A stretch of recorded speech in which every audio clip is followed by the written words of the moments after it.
Genesis chapter 21.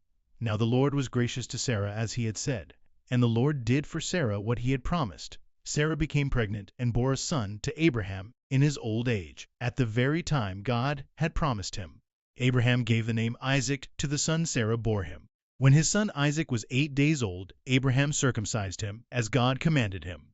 Abraham was 100 years old when his son Isaac was born to him. Sarah said, "God has brought me laughter, and everyone who hears about this will laugh with me." And she added, "Who would have said to Abraham that Sarah would nurse children? Yet I have borne him a son in his old age." The child grew and was weaned, and on the day Isaac was weaned, Abraham held a great feast.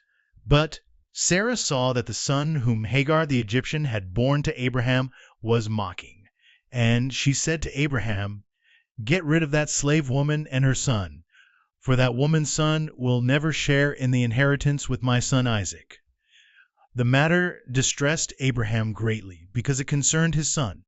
But God said to him, "Do not be so distressed about the boy and your slave woman.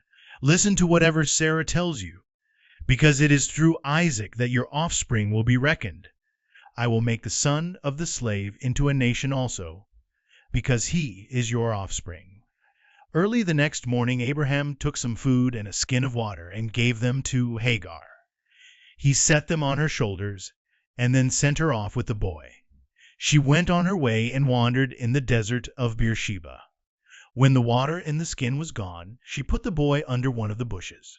Then she went off and sat down about a bow shot away, for she thought, "I cannot watch the boy die."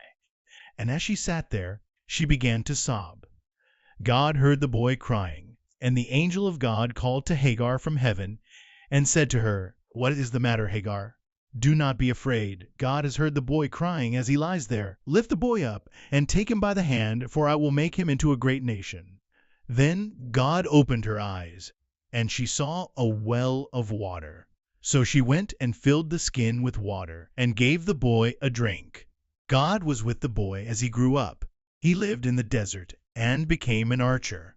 While he was living in the desert of Paran, his mother got a wife for him from Egypt.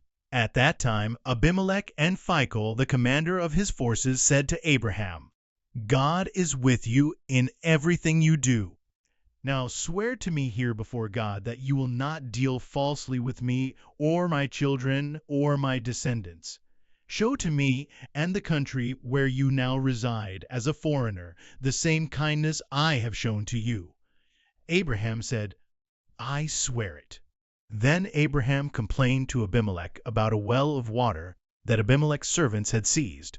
But Abimelech said, "I don't know who has done this. You did not tell me, and I heard about it only today." So Abraham brought sheep and cattle and gave them to Abimelech, and the two men made a treaty. Abraham set apart 7 ewe lambs from the flock, and Abimelech asked Abraham, "What is the meaning of these 7 ewe lambs you have set apart by themselves?" He replied, "Accept these 7 lambs from my hand as a witness that I dug this well." So that place was called Beersheba, because the two men swore an oath there. After the treaty had been made at Beersheba, Abimelech and Phicol, the commander of his forces, returned to the land of the Philistines. Abraham planted a tamarisk tree in Beersheba, and there he called on the name of the Lord, the eternal God. And Abraham stayed in the land of the Philistines for a long time.